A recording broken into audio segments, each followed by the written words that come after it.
বন্ধুরা, বড় বদল নিশ্চিত। পাঞ্জাবের বিরুদ্ধে কেমন হবে কেকেআর একাদশ, রইল সম্ভব বদল। বন্ধুরা, আপনারা যদি দেখতে চান কেমন হতে পারে কেকেআর একাদশ, তাহলে ভিডিওটি লাস্ট অবধি দেখতে হবে। চ্যানেলটিকে সাবস্ক্রাইব করতে হবে, একটা লাইক দিতে হবে এবং নোটিফিকেশন বেল আইকন দাবাতে হবে। বন্ধুরা, ঘরের মাঠে লাগাতার ম্যাচ রয়েছে কলকাতা নাইট রাইডার্সের, পরবর্তী ম্যাচ রয়েছে ইডেন গার্ডেন্সে। স্বাভাবিকভাবে এই ম্যাচও নিজেদের জয়ের ধারা বজায় রাখতে মরিয়া হয়ে নামবে কলকাতা। পরবর্তী ম্যাচ রয়েছে পাঞ্জাব কিংসের সাথে, ইডেনের মাঠে বড় জয়ের লক্ষ্য রয়েছে কলকাতা। বন্ধুরা, আগামী 26 এপ্রিল শুক্রবার ম্যাচ রয়েছে কলকাতা নাইট রাইডার্স এবং পাঞ্জাব কিংসের মধ্যে।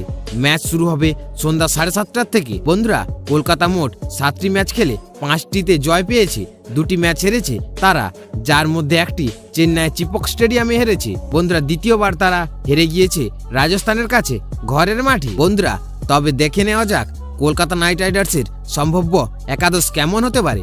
বন্ধুরা, কলকাতা নাইট রাইডার্সের Sunil Narine, Phil Salt wicket রক্ষক ও অঙ্কেশ রঘুবংশী, শ্রেয়াস আয়ার অধিনায়ক, Rinku Singh, Andre Russell, Ramandeep Singh, Mitchell Starc, Harshit Rana, Vaibhav Arora ও বরুণ চক্রবর্তী। বন্ধুরা, অঙ্কেশ রঘুবংশীর জায়গায় নীতিশ রানা খেলতে পারে, কারণ অঙ্কেশ রঘুবংশী সেইভাবে টিমে হয়ে ছাপ ফেলতে পারেনি। সুযোগ পাওয়া সত্ত্বেও কলকাতার টিমকে আরও শক্ত করতে নীতিশ রানাকে দলে জায়গা দিতে পারে কলকাতা।